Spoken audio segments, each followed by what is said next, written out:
एक बार एक व्यक्ति अपनी पत्नी और अपने पालतू गधे के साथ गांव के पास ही लगे एक मेले में जा रहा था।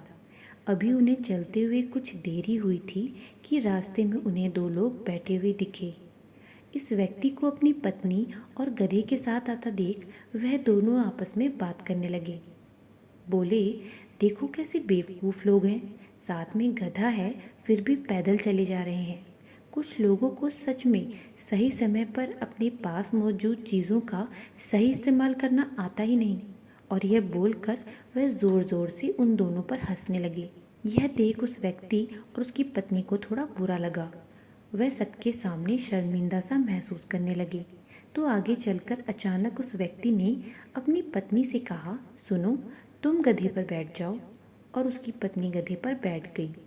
कुछ दूर जाने पर रास्ते में दो तीन लोग फिर दिखे और जैसे ही उन्होंने इन दोनों को आते देखा, आपस में बातें करते इनका मजाक बनाने लगे।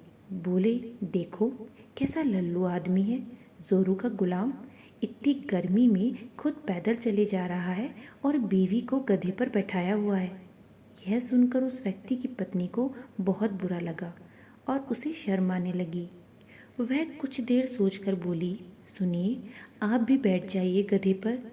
पत्नी के कहने पर वह भी गधे पर बैठ गया और वह लोग अपने सफ़र पर आगे बढ़ने लगे।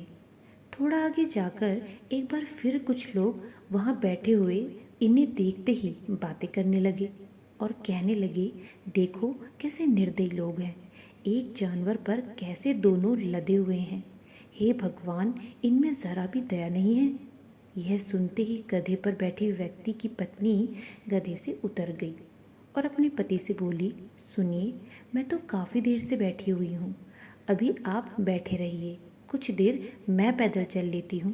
पर अभी थोड़ा वक्त भी नहीं बीता था और एक बार फिर कुछ लोगों ने बातें बनाते हुए ये कहना शुरू कर दिया कि देखो देखो कैसा क्रूर आदमी है, बेचारी बीवी को पैदल चला रहा है और खुद आराम से बैठा है।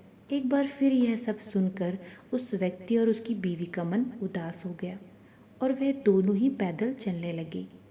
पर आगे मिलने वाले लोगों ने एक बार फिर उन्हें देखकर वही सब दोबारा बोलना शुरू कर दिया कि देखो कैसे बेवकूफ़ लोग हैं, साथ में जानवर है फिर भी इतनी गर्मी में पैदल चल रहे हैं। यह सब सुन सुनकर वह दोनों बहुत ही परेशान और दुखी हो गए और लोगों का मुंह बंद करवाने के लिए इस बार उन्होंने अपने पालतू गधे को अपनी गोद में उठा लिया, जिससे कि लोगों को यह एहसास हो कि वह अपने पालतू गधे से कितना प्यार करते हैं और लोग समझें।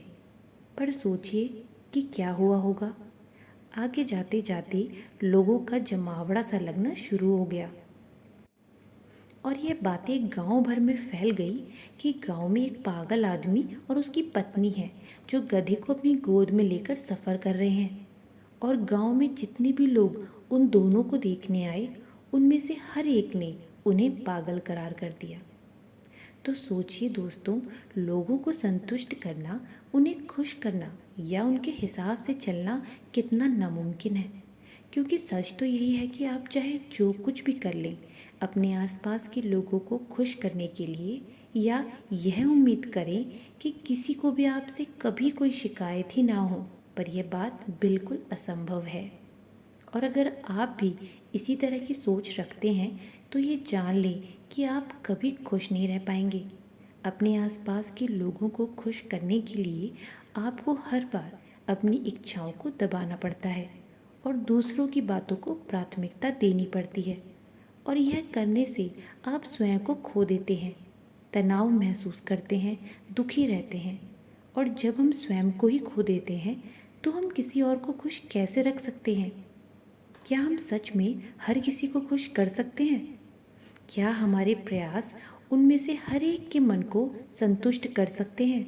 इसलिए इस सच को मान लेना ही बेहतर है कि हम जीवन में अपने आसपास रहने वाले हर किसी व्यक्ति को खुश नहीं रख सकते और ना ही हर किसी के हिसाब से हम चल सकते हैं। हमारी खुशियाँ हमारे खुद के हाथों में होती हैं। हमें सोचना चाहिए कि हमें बस यही एक जीवन मिला है, अगर इसे भी हम दूसरों को खुश करने में बिता दें तो अपने लिए कुछ कैसे कर पाएंगे। हमें अपने जीवन को प्राथमिकता देनी चाहिए और ये बात कभी नहीं भूलनी चाहिए कि जब हम खुद खुश होंगे, केवल और केवल तभी हम अपने आसपास के लोगों को भी खुश रख पाएंगे।